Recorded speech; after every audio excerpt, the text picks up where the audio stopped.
ఆంగ్లాన్ని అధ్యయనం చేయడానికి దీక్షావ్రతులైనటువంటి మిమ్మల్ని అభినందిస్తున్నాను. అయితే ఆశీర్వదించాలి. నాకు 73, మీరందరూ నాకంటే చిన్న వయసులో ఉన్నారు, 30 లోపే మీరందరూ. అయితే ఆశీర్వదించేంత గొప్ప శక్తి నాకు లేదు. మిమ్మల్ని అందరినీ అభినందిస్తున్నాను. మీరు మరో ఏఎస్ రెడ్డిలాగా తయారు కావాలి అని కోరుకుంటున్నాను. If you will give a handful of men and women who are pure and selfless, I will shake the world. ప్రపంచాన్ని కదిలిస్తానన్నాడు వివేకానందుడు. పిడికెడి మందిరిస్తే ప్రపంచ పునాదుల్ని కదిలిస్తానని ఆత్మవిశ్వాసంతో చెప్పినటువంటి ఆ వివేకానందుని అడుగుజాడల్లో నడవాలని కోరుకుంటున్నా. అమెరికా నగరంలో 1893 చికాగో నగరంలో ఏ ఆశ్రయం లేకుండా వెళ్ళి ఆయన రోడ్డు పైన పడిపోయినాడు. తిండి లేక ఎవరో ఒక ఆవిడ దయచేసి భోజనం పెట్టి ఒక లెటర్ ఇచ్చి పంపింది చికాగో నగరానికి. ఒక మహానుభావుడు వస్తున్నాడు, అతను వచ్చింది భారతదేశం నుంచి ప్రతినిధిగా వస్తున్నాడు, విశ్వమత మహాసభలో అతనికి అవకాశం ఇవ్వండి అని ఆమె రికమెండ్ చేసింది. అది తీసుకొని అక్కడికి వెళ్ళాడు. అందరూ బ్రహ్మాండమైనటువంటి కోటు, బూటు, హ్యాటు, షూటు వేసుకొని వచ్చారు. కానీ ఈయన కాషాయ అంబరదారిగా ఉన్నాడు. వివేకానందుడు తలపై బంగారు బాగా భూముపై నుత్త బ్రహ్మతేజంబు నిర్మల కాషాయదుకూల శాటి చరణాగ్రం వంటి జీరాడగా లేదలిరుంబ్రాయ పునిత్తి పుణ్యములతో తద్వేదికాంతస్థుడై నిలువబడ్డ నరేంద్ర చంద్రుగని నిశ్చేష్టులైరందరూ కోటు, బూటు, హ్యాటు వేసుకొని బ్రహ్మాండంగా వచ్చినటువంటి వాళ్ళు ఉన్నారు అక్కడికి. కానీ ఆయన కాషాయంబరదారి అయి తలపాగా కట్టుకొని నిలబడ్డాడు. అందరూ ఆశ్చర్యపోతున్నారు, వీడేం చెబుతాడా అని. కానీ ఆయన ఎటుందో అక్కడికి వెళ్ళిన తర్వాత ఆయన దొరసానమ్మలు బొమ్మలై కలిగి ముద్దు కన్నులన్ నిండుటచ్చరువున్ మక్కువ నింప హైందవ వేద సారమను గంభీరపయిన్ కురించగతమా నరేంద్రముని చంద్రుండో చికాగోపురి. కాషాయాంబరదారి అయినటువంటి వివేకానందుడు ఆయన ఎవరికి నమస్కారం పెట్టినారు? భారతదేశంలో ఉండేటువంటి యతివరేణ్యులకు అందరికీ నమస్కారం పెట్టాడు. మా గురువులై విశ్వమానవ తత్వాన్ని ప్రపంచానికి ఆవిష్కరించినటువంటి సప్త ఋషుల పాదాలకు నేను నమస్కారం పెడుతున్నానన్నాడు అని ఆయన అద్భుతంగా ఉపన్యాసం ప్రారంభం చేస్తే అక్కడ ఉన్నటువంటి వేలాది మంది ఆశ్చర్యచకితులై విన్నారు. అక్కడ అయితే అక్కడికి వచ్చేటువంటి వాళ్ళు సామాన్యులు కాదు, చాలా గొప్ప మేధావులు వచ్చారు. ప్రపంచ ప్రతినిధులుగా వచ్చినారు, మత ప్రతినిధులుగా. అన్ని మతాలు సమానం అన్నాడు వివేకానందుడు. ప్రతి వాళ్ళు వచ్చి నా మతం గొప్పది, నా మతంలో చేరండి, నా మతంలో చేరితే స్వర్గానికి వెడతారు, భోగాలు అనుభవిస్తారని చెప్పాడు ఆయన వాళ్ళందరూ. కానీ వివేకానందుడు అన్నాడు, ప్రపంచంలో మతాలన్నీ కూడా ఒక్కటే, భగవంతుడు ఒక్కడే మనం గౌరవించవలసినటువంటి వాడు ఎవరు కాబట్టి తెలిసినాడు. అందువల్ల కేవలం సమగ్ర మానవత్వాన్ని దర్శింపచేసినటువంటి మహానుభావుడైన వివేకానందుని పాదాలకు మనం అందరం కూడా ప్రణమిల్లాలి. గురువు గారికి నమస్కారం పెట్టాడు ఆయన అని ఆ తర్వాత ఏదైతే ఉందో ఉపన్యాసం ప్రారంభం చేశాడు. అక్కడ ఉన్నటువంటి వేలాది మంది ఆయనను ఏదైతుందో అభినందించి పాదాలు పట్టుకున్నారు. ఇది భారతదేశానికి జరిగినటువంటి ఒక అపూర్వమైనటువంటి విజయం. 1893 సెప్టెంబర్ 11 నాడు జరిగింది. అయితే అక్కడికి వచ్చిన వారు ఎట్లా ఉన్నారంటే చాలా గొప్ప వేషాలు ఉన్నారు. ఆ వేషాలలో ఉన్నట్టు దారులు పెక్కు మోక్ష పల్లదామము చేరగా కాని సృష్టిగాధారుడ ఎన్నది యథార్థము వాహినులెల్ల సాగరుంజేరిన ఎట్లు ఈశ్వరుని చేరును సర్వమతంబులంచు విస్పారగతి జగంబులకు చాటెను నా ఋషి ధర్మమొక్కటే. దారులు పెక్కు, అనేకమైనటువంటి దారులు ఉన్నాయి భగవంతుని చేరడానికి, కానీ గమ్యం మాత్రం ఒకటే, దర్శనం ఒకటే. ఒక్కడే దేవుడు ఈ యావత్ ప్రపంచానికి. దేవుళ్ళు అనేక రకంగా ఉండరు అని గంభీరంగా చెప్పగలిగినటువంటి వాడు వివేకానందుడు. మనం ఆయనకు వారసులం. కాబట్టి మనమందరం కూడా ఎక్కడున్నామంటే అధ పాతాళంలో ఉన్నాం. అట్లాంటి మనల్ని లేపి నిలబెట్టి యావత్ ప్రపంచానికి, హిందూ దేశం ఒకటి ఉంది యావత్ ప్రపంచంలో, సర్వమానవ సమానత్వాన్ని, విశ్వమానవ సౌభ్రాతృత్వాన్ని ప్రపంచానికి చాటి చెప్పగలిగే సమతా సిద్ధాంతాన్ని ప్రపంచానికి చాటింది మా ఋషులు అన్నారు. వేదాలను రాసింది మా ఋషులు. అట్లాంటి వాళ్ళు మా దేశంలో ఉన్నారు. నేను వాళ్ళ ప్రతినిధిగా వచ్చినాను. సప్త ఋషుల పాదాలకు దండం పెడుతున్నానని తెలియచేశాడు. పంచభూతాలు, ఆ పంచభూతాలే నిజమైన దేవుళ్ళు అని వివేకానందుడు మొట్టమొదటిసారిగా ప్రపంచానికి తెలియజేశాడు. అలాంటి ఒక మహామేధావి ఏదైతే ఉందో బెంగాల్ రాష్ట్రంలో జన్మించాడు ఆయన. మరి అట్లాంటి అతడు మొత్తం వేదాంగాలను అధ్యయనం చేసి ప్రపంచ విజేతగా నిలబడ్డాడు. ఆనాడు అందరూ కూడా అక్కడికి వచ్చినటువంటి సర్వదేశ ప్రతినిధులందరూ కూడా అతనికి ఏదైతే ఉందో పాదాభివందనం చేశారు. మరి ఎంత ఘనమైనటువంటి విజయాన్ని సాధించడానికి కారణం జ్ఞానం. ఆ జ్ఞానాన్ని సంపాదించాలి. ఆ జ్ఞానాన్ని సంపాదించడానికి పరిశ్రమ చేయాలి. అచంచలమైనటువంటి పట్టుదల కావాలి. నిర్విరామమైనటువంటి కృషి కావాలి. మొక్కబోని ధైర్యం కావాలి. నేను విజయాన్ని సాధిస్తాను, నేను అపర వివేకానందున్నవుతా అనేటువంటి ఒక భావన మనస్సులో నిర్మాణం చేసుకోవాలి. ఆత్మవిశ్వాసమే మన విజయానికి ప్రతీక. అందువల్ల ఆత్మవిశ్వాసంతో ఉండండి, మీరందరూ కూడా విజయాన్ని పొందుతారని ధైర్యంగా చెప్పిన వ్యక్తి వివేకానందుడు.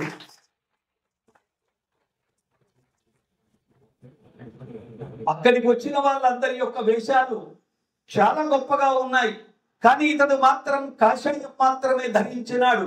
దొరసానమ్మలు బొమ్మలై కలిగి ముద్దుల్ కన్నులన్ నిండుటచ్చరువన్ మక్కువ నింప హయందవ వేద సారమును గంభీరుత్తులన్ నీపై కురియించగదమానరేంద్రముని చంద్రుండో చికాగోపురి.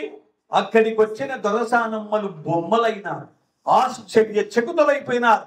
ఏమాత్రం చలనం లేకుండా స్తబ్దంగా ఆ సభను పర్యవేక్షిస్తున్నారు.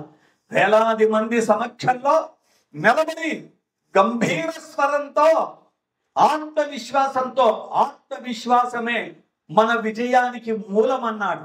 ఎవరో కాదు, ఆత్మవిశ్వాసం కలిగిన వ్యక్తి ఖచ్చితంగా విజయాన్ని అందుకుంటాడు.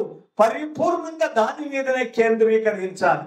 చదువు అంటే ఆంగ్లం అంటే ఆంగ్లాన్ని మాత్రమే ఉపాసించాలి, అది తపస్సుగా భావించాలి. నిద్రాహారములు మాని నా గమ్యం వైపే నేను సాగిపోతా, ఎన్ని అడ్డంకులు వచ్చినా అనేటువంటి ఒక పట్టుదల అణువణువులో, ప్రత్యణువులో ఆపాద మస్తకం గంభీరంగా జీర్ణించుకున్నటువంటి వ్యక్తులు మాత్రమే విజయాన్ని పొందుతారు. విజయం పొందడానికి ఒక పట్టుదల, అచంచలమైనటువంటి పట్టుదల, నిర్విరామమైనటువంటి కృషి, ఒక ఆర్తి, జ్వలంతమైనటువంటి ఒక పిపాస మనస్సులో ఉండాలి. శరీరంలో ఉండి అణువణువులో కణంలో రక్త కణాలలో ఈ భావం ప్రజ్వలంగా జ్వలిస్తూ ఉండాలి. అప్పుడు మాత్రమే ఇది సాధ్యమవుతుంది. అప్పుడు ఆ రకంగా మనమందరం కూడాను ప్రయత్నం చేస్తే మీరందరూ ఆంగ్లంలో విద్వాంసులు అవుతారు. యేసుడి చెప్పిన ప్రకారంగా గురువును మించిన శిష్యుడు కావాలి, అయితే తండ్రిని మించిన కొడుకు కావాలి, గురువును మించిన శిష్యుడు కావాలి. వీడెవడైనా భారతంలో అంటే భీష్ముడు గురువును మించిన శిష్యుడైనాడు. అందువల్ల తండ్రిని మించినటువంటి గొప్పవాడైనాడు. కాబట్టి మనమందరం కూడా ఆ గమ్యాన్ని చేరడానికి ప్రయత్నం చెయ్యాలి. మీరందరూ చేస్తున్నారు, ఇప్పటికే చేసేశారు. అపర ఏఎస్రెడ్డి లాగా నేను పాఠం చెబుతా. ఇక్కడ కాదు, లండన్ లో కూడా నిర్విరీక్ష దుర్నిరీక్ష తేజస్సులో అప్రతిహతంగా యావత్ ప్రపంచానికి ఉద్బోధించగలిగే శక్తి నాలో ఉన్నాయని నిరూపించగలిగితే అది మీ గొప్పతనం కాదు, అది ఏఎస్రెడ్డి గొప్పతనం. కాబట్టి గురువు గారు ఎవరు, ఎట్లున్నాడు, ఆయన అందచందాలు ఒడ్డు పొడుగు రూపం కాదు, కేవలం జ్వలంతమైనటువంటి భావన, అనుమనములో కణ కణంలో ఆ పాదమస్తకం ఉండేటువంటి ఉద్దీప్తమైనటువంటి భావం, అదే మనకు కావాలి. అందువల్ల ఆ భావాన్ని తీసుకొని మీరు జీవితంలో విజయవంతంగా ముందుకు సాగుతారని, మీ గమ్యాన్ని చేరుకుంటారని, మీ గురువు గారు ఆశించినటువంటి ఆ లక్ష్యాన్ని భేదిస్తారని, ఏదైతే విజయ దొందుకులు మ్రోగిస్తారని, యావత్ భారతంలో మీ జెండా రెపరెపలాడిస్తారని, ఏఎస్రెడ్డి స్పోకెన్ ఇంగ్లీష్ జెండాని ప్రపంచమంతా ఆవిష్కరించే దిశగా ఎదగాలి. అందువల్ల ఒక కల్పన, ఆయన పేదరికంలో పుట్టినాడు, తల్లి తండ్రి పాదాలకు నమస్కారం పెడతాడు. ఎవడైనా ఎంత పెద్దవాడైనా తల్లిదండ్రి పాదాలకు దండం పెట్టకపోడే వాడు ఎంత విద్వాంసుడైనా వాడు వ్యర్థమని తెలియచేస్తున్నాను. తల్లి తండ్రిని గురువుని దైవంగా భావించేవాడే నిజమైన మానవుడు. ఇది ఇండియన్ ఫిలాసఫీ ఇచ్చినటువంటి ఒక కాంట్రిబ్యూషన్. కాబట్టి ఎంత చదివినా మనం ఒదిగి ఉండాలా. ఈ మాతృభూమి కోసం నేను నా ప్రాణాన్ని కూడా బలిదానంగా అర్పిస్తాననే భావన నీ అనుభవంలో కణ కణంలో ఉద్దీప్తమై ఉంటేనే నిజమైన మనిషివి, లేకపోతే కాదు. చెట్లు చేమలు రాళ్ళు నదులు ఇవన్నీ ఉన్నాయి, వాటికంటే నేను ప్రత్యేకం. నేను ఎక్కడున్నా కొన భూమితో ఉన్నా భారతదేశానికి నేను జయ పలుకుతాను, జయకారం పలుకుతాను, తల్లి కోసం నా ప్రాణాన్ని బలిదానంగా ఇస్తాను అనే భావం మనస్సులో నిలుపుకోవాలి. ఇంత ఉదాత్తమైన ఉద్దీప్తమైన భావం ఈ ఆంగ్ల యజ్ఞం వెనక ఉంది. కాబట్టి మరి ఇంత ఉదాత్తమైనటువంటి భావాన్ని ప్రచారం చేయడానికి, ప్రసారం చేయడానికి తగినంత ఆత్మవిశ్వాసం భగవంతుడు మీకు ఇవ్వాలని, మీలో ఆ దీక్షని దిగ్విజయంగా కొనసాగించేటువంటి ప్రేరణ మీరు నమ్మినటువంటి ఆ దేవుడు, మీ తల్లిదండ్రులు, మీ గురువులు మీకు ఇవ్వాలని చెప్పేసి తెలియచేస్తున్నాను. ప్రతి శిష్యుడు ఒక గురువుగా విజృంభించాలని, వికాసం కావాలని, ఒక ప్రచండ భాండిలాగా ఉద్దీప్తంగా ప్రకాశం చెయ్యాలని, జ్ఞానమే మన కిరణాలు కావాలని చెప్పేసి యావత్ దేశంలో మన యొక్క ఆంగ్ల యజ్ఞం యొక్క జెండాన్ని రెపరెపలాడిస్తా, ఆసియా ఖండమంతా విస్తరింపజేస్తా అనేటువంటి ఒక అచంచలమైనటువంటి పట్టుదల, దృఢమైనటువంటి దీక్ష ఉండాలని నేను కోరుకుంటున్నాను. అయితే ఇది సందర్భం కాదు సుదీర్ఘమైన ప్రసంగం చేయడానికి.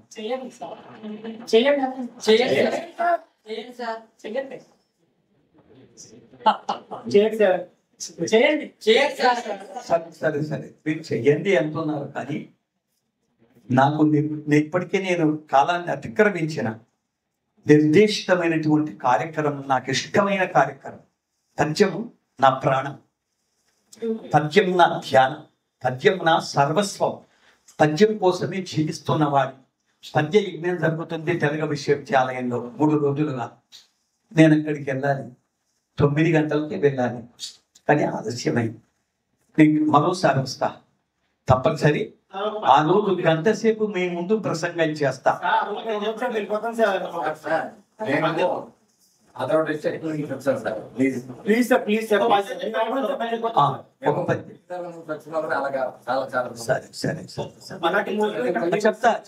చెప్తా. నేను చెబుతాను. నేను నరసింహారావుతో, వాజ్పేయితో సత్కారం పొందినవాడిని. నేను గవర్నర్తో, రాజశేఖర్ రెడ్డితో మర్రి చెన్నారెడ్డి ముఖ్యమంత్రులతో సన్మానం పొందినవాడే. అయితే ఇవన్నీ నాకు గొప్ప కాదు.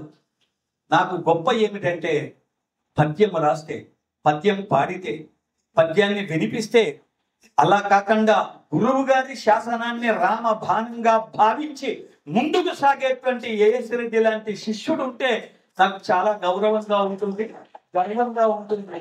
మీరందరూ కూడా ఏఎస్ రెడ్డి లాంటి శిష్యుల్ని కలిగి ఉండాలి. గురువుని అంటలేను నేను, శిష్యుల్ని సృష్టించే కార్యక్రమంలో, యజ్ఞంలో మీరు దీక్షారతులు కావాలని నేను కోరుకుంటున్నాను. అందువల్ల మీరందరూ ఆ మహత్కార్యాన్ని సాధించడానికి సిద్ధపడాలి. సముద్ర శత యోజన సమేతమైనటువంటి సముద్ర లంఘనం చేసిన అపర అంజనేయుల్లాగా మీరు ఉండాలా. ఎంత పెద్ద శత్రువైనా ఢీకొంత విజయాన్ని సాధిస్తా అనేటువంటి ఒక విశ్వాసం అంతరాంతరాలలో నింపుకొని విజయ దుందువులు మురగించి మీకు, మీ కన్న తల్లిదండ్రులకు, కన్న నేల తల్లికి మీకు పాఠాలు చెప్పిన గురువు గారి యొక్క కీర్తి కిరీటాన్ని దగద్దగాయమానంగా విశ్వ విస్తృతంగా దాన్ని ప్రకాశింపచేయాలని కోరుకుంటూ నాకు ఈ అవకాశం ఇచ్చినటువంటి ఈ అవకాశాన్ని నాకు బంగారు కనకాభిషేకంలాగా భావిస్తున్నా. నేను ఎక్కడికి వెళ్ళను. మా ఇంట్లో మా ఆవిడండి, ఈ రోజు ఒక పెద్ద ఫంక్షన్ ఉంది, నువ్వు వెళ్ళొద్దు, దుమ్మా కొట్టుమంది. నువ్వు నా నిలువెత్తు బంగారం ఇచ్చినా నేను నిలిచేది లేదు. నాకు 2 ఏళ్ల క్రితం బైపాస్ సర్జరీ అయింది. శారీరకంగా కొంచెం బలహీనమైన. మా ఆవిడంట నువ్వు ఎక్కడికి వెళ్ళొద్దు అని, ఎవరి సహకారం లేకుండా ఒంటరిగా వెళ్ళొద్దని. అయినా నేను అమ్మవారిని నమ్ముకున్నా. నేను 3వ తరగతిలో సరస్వతీదేవి దీక్షాన్ని ఇవ్వలేదు. ఆయన ఒక బడిపంతులు కథ చెప్పినాడు. ఆ కథ నన్ను ఇంత వాడిని చేసింది. నేను 20,000 ప్రసంగాలు చేసి ఆంధ్రదేశం అంతటా నేను 500 భగవద్గీతలు ఆడిన. నేను చాలా అమెరికా తర్వాత ఆస్ట్రేలియా దేశాలలో మాట్లాడుకున్నాను. ఎన్ని చేసినా మనమందరం కూడా ఏమిటంటే ఈ తల్లి రుణాన్ని తీర్చుకోలేం. పాఠాలు చెప్పిన గురువు గారి యొక్క రుణాన్ని కూడా తీర్చుకోలేం. తల్లి పాలు తాగినాం, ఆ పాలతో ఎదిగినాం. ఈనాడు ఈ భూమి మీద ఇంత రూపంలో మనం కనబడుతున్నాం, మాట్లాడుతున్నాం, ఏవేవో చేస్తున్నాం. ఆ రుణం తీర్చుకోవాలంటే ఖచ్చితంగా మీ గురువు గారి ఆదేశాలు తూచా తప్పకుండా పాటించిన వాడే నిజమైన శిష్యుడు, నిజమైన మానవుడు అని ఈ 2 మాటలు చెప్పి ఎంత కూడా మాట్లాడాలి అనుకోని రానే. నేను కేవలం ఆరంభించేసి వెళదామని వచ్చా. కానీ మీరందరూ ఏకాగ్ర చిత్తులై, ఏది సావధానులై శిలా ప్రతిమల్లా ఉన్నారు. మీరు ఎంతసేపు మాట్లాడినా వినేంత ఓపిక మీకుంది. అయినప్పటికీ నేను కొంచెం అతిక్రమించి నా కాలాన్ని, కొంత సమయాన్ని ఇక్కడ ప్రసంగం చేశా. నాకు ఆనందంగానే ఉంది, ఇంకా మాట్లాడాలని ఉంది. కానీ మనం నిర్దేశించుకున్న కాలం ఆగదు. కాబట్టి నాకు ఎంత పెద్ద గౌరవాన్ని ఇచ్చి నా పట్ల భక్తి శ్రద్ధలతో నన్ను అర్చించినటువంటి మీకు జయము జయమస్తు ఏయస్సు జయం జయము జయమస్తు ఏయస్సు జయము నీకు జయము జయమస్తు ఏయస్సు ఏయస్సు జయము నీకు శుభము శుభమస్తు శుభము శుభమస్తు వర్ధిల్లు శోభనములు మంగళంబులు చేకూరు మహిత చకిత విజయ విజయ బంధు మ్రోగించు విశ్రుతముగా. ఆశువుగా అంటారండి. స్థలము కాగితము లేకుండా మనస్సులోనే ఛందస్సులు పేర్చుకొని పద్యం చెబితే ఆశువుగా చెప్పడం అంటారు. అక్కడ అవధాని గారు 100 మందికి ఇలా పద్యాలు చెప్పారు 2 రోజులు. ఈ రోజు అది చెబుతారు 100 పద్యాలు సదస్సులో, అది వినాలి అనేటువంటి బాధతో ఏదైతే ఉందో భగ్నం చేసి ఈ అద్భుతంగా సర్వాంగ సుందరంగా సాగుతున్నటువంటి ఈ సమావేశాన్ని మధ్యలో భగ్నపరిచి నేను విడుతున్నందుకు క్షంతవ్యుడను, నన్ను మన్నించండి. మరోసారి వస్తా. ఆ రోజు 1 గంట సేపు మీ ముందు నిలబడి ప్రసంగం చేస్తానని వాగ్దానం చేస్తూ నాకు ఇచ్చినటువంటి ఈ అవకాశం ఎలాంటిది అంటే మామూలు అవకాశం కాదు. నాకు చాలా అవకాశాలు దొరికాయి. నేను రైతు బిడ్డని, ఆయన రైతు బిడ్డ. మా అమ్మా నాన్న కోరమాలు రావు, కానీ నన్ను ఎక్కడో హిమవత్ పర్వతం మీద నిలబెట్టినటువంటి మా నాన్న రైతు. సభాముఖంగా ఆయన పాదాలకు నమస్కారం చేస్తూ నాకు ఇంత గొప్ప గౌరవాన్ని ఆపాదించిన జయశ్రీరెడ్డిని ఆశీర్వదిస్తూ మిమ్మల్ని అందరినీ కూడా గొప్పవాళ్ళు కావాలని నేను ఆకాంక్షిస్తూ సరస్వతి దీక్ష తీసుకున్నాడు ఆయన. నన్ను ఇవ్వమన్నాడు, నేను ఇచ్చేది ఏమి లేదు. అయితే తెరిచిన పుస్తకం నాది. నేను రోజు సర్వకాల సర్వావస్థల యందు జాగృత అవస్థలో ఉన్నప్పుడు అమ్మవారిని నేను తలుచుకుంటాను. 3వ తరగతి నుంచి కథ చెప్పాడు. ఆ కథ మళ్ళీ వచ్చినప్పుడు చెబుతా. ఇప్పటికీ వాకింగ్ చేసేటప్పుడు లొడలొడ వాడితో వీడితో వాగుతారు. నేను వాగా పడుకోగానే నిద్ర రాదు. నిద్ర వచ్చేదాకా అమ్మవారి నామాన్ని స్మరిస్తా. మధ్యలో మెలకు వస్తుంది తెల్లవారుజామున, వెంటనే లేవం, మగతగా కాసేపు ఉంటాం, అప్పుడు చేస్తా. కారులో ప్రయాణం చేసేటప్పుడు అన్ని వేళలు కాదు, కొన్ని సందర్భాలలో నేను మననం చేస్తా. స్కూటర్ మీద వెళ్ళేటప్పుడు మననం చేస్తా. ఖాళీగా ఉన్నప్పుడు నా మనస్సులో అమ్మవారి నామం, మన అమ్మవారి మీద 216 పద్యాలు నేను రాసి అంకితం చేశా. అందువల్ల కేవలం ఒక 10 పద్య పుస్తకాలు అచ్చు వేశా. ఇంకా ఒక 10 పుస్తకాలు డైరీలలో ఉన్నాయి.